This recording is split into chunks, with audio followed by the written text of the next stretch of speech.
บ่าวสาวบัวซืนบุญประเพณีเข้ากระดูกพบและสัมผัสกับเขาได้เจ้าการนี้ขอถือเป็นเกียรติเรียนเชิญ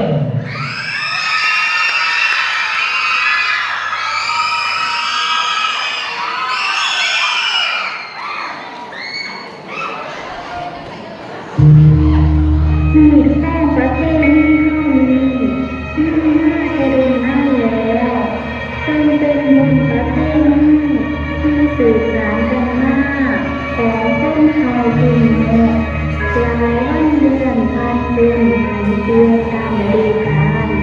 ที่หลากหลายประเทศเปลี่ยนหันกันอยู่แล้วที่เข้าประเทศเพื่อนฝันเรื่องเขาในเรื่องปีใหม่ประเทศนี้เป็นโลกและประเทศนั้นดูค่าสีบรรพบุรุษแต่มอนแค่ข้างดานเพื่อปลูกผลผลิตเกิดจากปัญญาคิดมันขึ้นหันปีข้าวนึ่งเชื่อข้าวเขาข้าวบรรดาเอา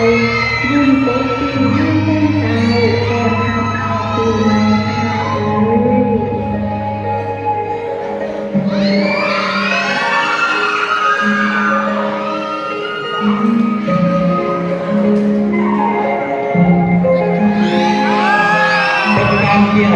เกี่ยวกับเกี่ยวสาวของเราเลย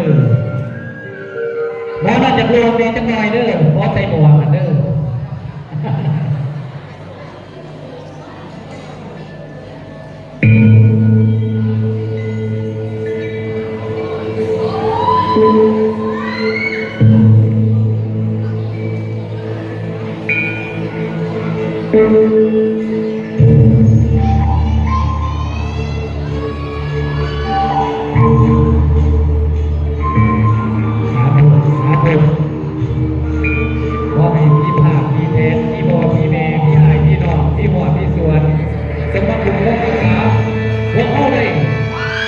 เป็นตัว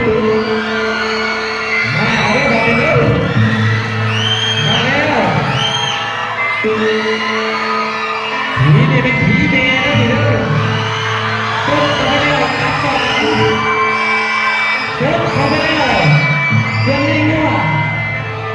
ต้นเขาไม่ได้ออกไอ้ดิบโอ้ยนี่เราเขาจะปิกคือสิมีแห้ง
เป็นบ่ผี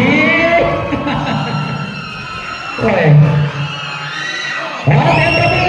ต้นเต้แก่คณะศิลปะจากของแม่เจ็ดปี อันผีมันต้องกระบายเด้อผีกันเด้อเป็นตลอดผีจบตั้งร้านไปบางทีเจ้าขอบใจหลายๆสำหรับคณะศิลปะจากของก่อนเจ็ดปี